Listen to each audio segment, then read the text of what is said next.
Me presento, mi nombre es José Pablo da Pena, voy a actuar como moderador de esta presentación. Muchas gracias por estar presente, muchas gracias por el interés.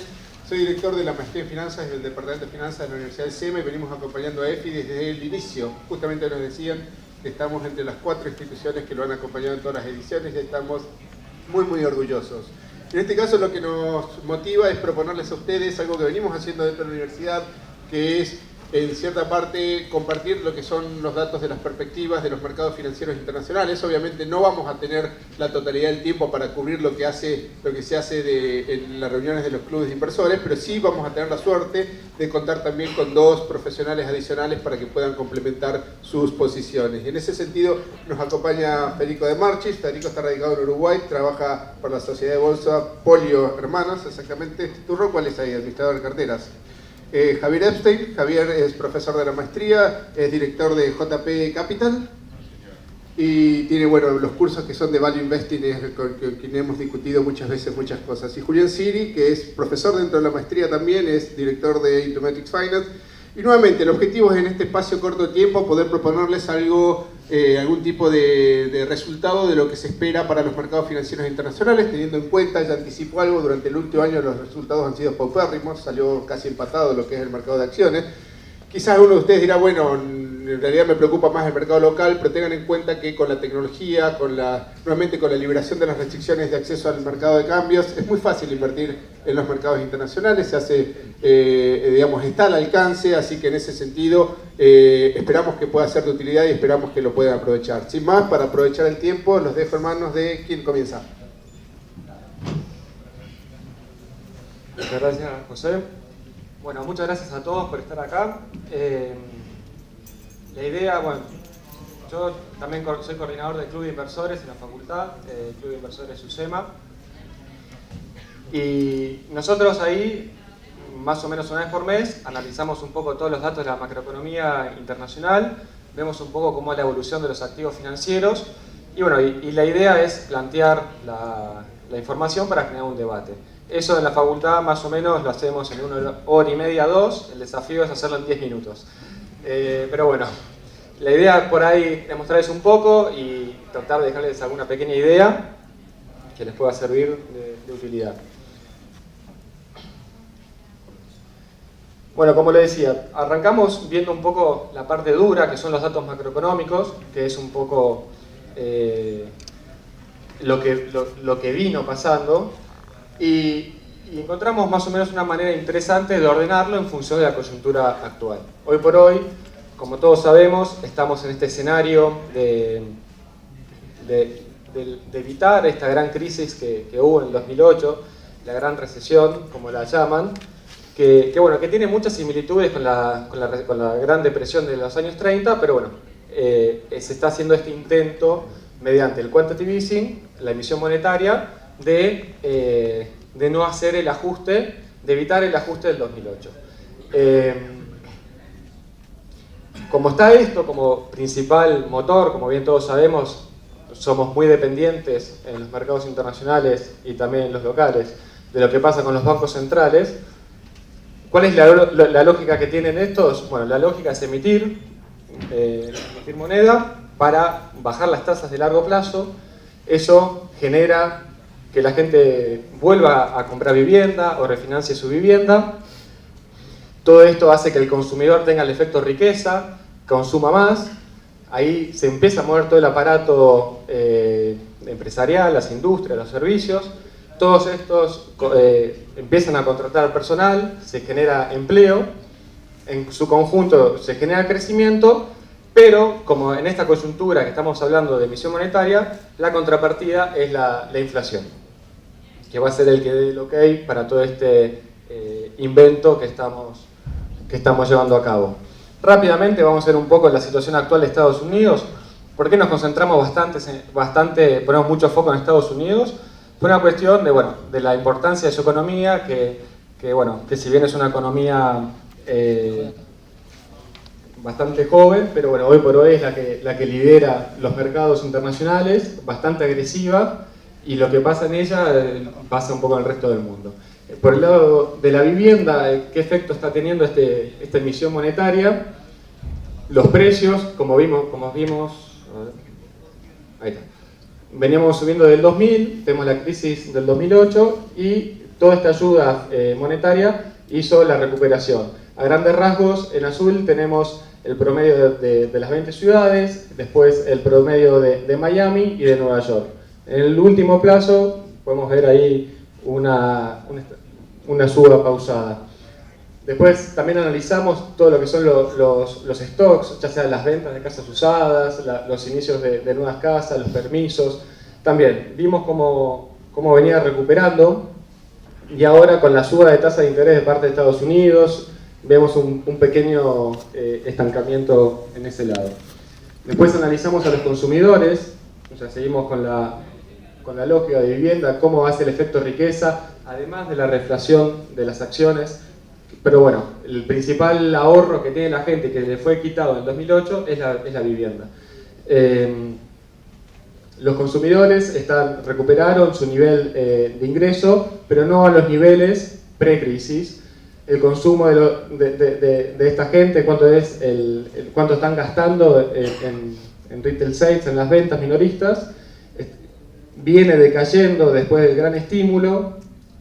No alcanzó los niveles pre-crisis, y esto es un tema muy importante que refleja la situación de Estados Unidos. Con esta gran transferencia de riqueza que hubo de los países productores de petróleo a los consumidores de petróleo, principalmente Estados Unidos y las demás economías desarrolladas, la gente no está gastando, o sea, no vimos este repunte que se esperaba.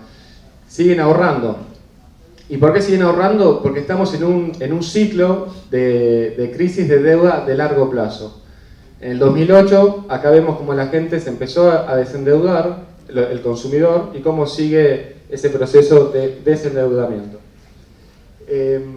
Por el lado de la confianza, nos dicen que están con casi la misma confianza que en los periodos pre-crisis del 2008, claramente con menor confianza que la época del 2000, porque ahí tuvimos el gran crecimiento del 80 al 2000, pero bueno, dicen que están más confiados, pero no lo trasladan a lo que son el consumo y demás. También es la primera vez que se escucha que un americano dice que en etapa de trabajo le preguntan, ¿tu hijo va a estar mejor que vos cuando sea grande? Y la primera vez que se dice en mucho tiempo que no. Y eso es un tema muy... ¿Se escucha ahí? Es un tema muy preocupante porque es una crisis de confianza lo que estamos afrontando. Vemos cómo están las industrias están decayendo, vienen todo del 2015, tuvimos esta desaceleración en las industrias americanas y que ahora se está llevando a los servicios. Bueno, esto también depende mucho de la guerra de monedas, con el tema de la apreciación del dólar y la devaluación del euro. Por otro lado, vemos cómo también las industrias han bajado su producción en términos interanuales y también la capacidad instalada. Pero bueno, acá evidentemente el Estado americano estará prefiriendo sacrificar un poco de producción industrial para que también tenga el beneficio de la apreciación del dólar por el tema de la inflación.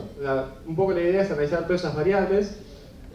Por otro lado vemos el mercado de trabajo, cómo se encuentra. Viene bastante bajando la tasa de desempleo. Preocupaba la baja de la participación laboral, pero el último dato, bueno, tenemos un pequeño repunte.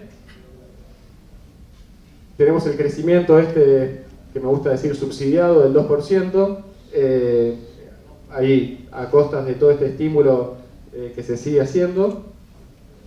Y el punto más importante que pone a los mercados hoy, o a mí por lo menos me genera varias dudas, es el tema de la inflación.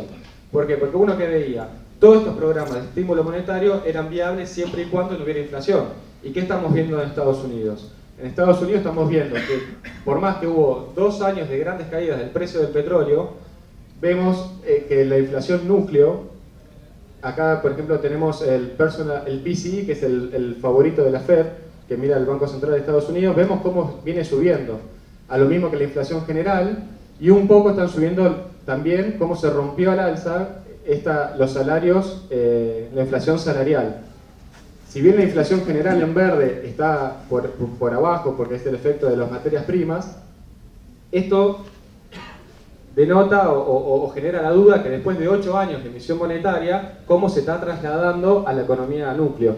Y es un problema. Es un problema porque mientras esto esté elevado, hay menor probabilidad o menor capacidad de emitir. Bueno, acá es un resumen para Estados Unidos. Vemos un poco lo que vimos recién, cómo subió el precio de las viviendas, la gente nos dice que está más confiada, pero no está consumiendo tanto como antes, las industrias están decayendo, su actividad, las encuestas a los gerentes, el famoso ISM, la producción industrial también reduciéndose, pero por otro lado se generó esta creación de puestos de trabajo, por lo menos en la tasa general, la 4.9, el crecimiento se mantiene en el 2%, tenemos la inflación núcleo, la inflación general subiendo al 1 y la inflación de los salarios en el 2.2, con los últimos datos un poco al alza. Bueno, acá no me quiero detener mucho porque yo me excedí los 10 minutos, no sé. Es un poco la situación del mundo. Acá ordenamos los países consumidores o los motores: Estados Unidos, Europa, Japón, Reino Unido, Alemania, Francia, Italia, los intermedios, Canadá, Australia, las manufacturas, los que producen manufacturas, China, India, Corea del Sur, Indonesia, y los productores de materias primas, Brasil, México, Argentina.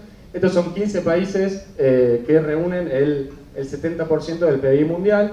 Bueno, la idea un poco acá es ver cómo todos los países, salvo Alemania y Corea, están con déficit fiscal. Los países desarrollados están con muy bajas inflaciones, pero los no desarrollados, los emergentes, están con altas inflaciones.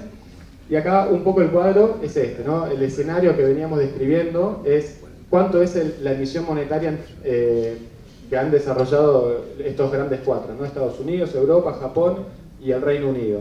Han emitido 8 trillones americanos, más fácil de decirlo, perdón, que es un 10% de la economía del mundo. La pregunta es, ¿hubo un 10% de economía, hubo un 10% de inflación agregada en todo este periodo? Y si no es así, ¿no existe la ley de mayor emisión, mayor presión inflacionaria? Bueno, es un poco el entorno en lo que estamos. En función de eso, tenemos una definición para la alocación de activos en función de dos variables que venimos hablando en todo este tiempo, que es la inflación y el crecimiento. Hay siempre un activo que va a andar bien. En escenarios de recesión y aumento de precio, de inflación, el oro, como la década del 70, es el activo que genera poder adquisitivo, genera riqueza. En épocas de recesión y deflación, como fue la época del 2008, la crisis del 2008, que fue con deflación, aquella moneda de reserva de valor, ya sea el dólar o un bono americano a 30 años, que es lo mismo, o sea, el dólar es un bono a cero, o países como Suiza, Alemania, Japón y demás, estos generan valor, generan poder adquisitivo al inversor. Después tenemos las acciones, por titular todos los aspectos productivos, ¿no? Las acciones van desde las acciones que conocemos en Standard & Poor's hasta una propiedad, un desarrollo, un high yield, todos los activos con riesgo.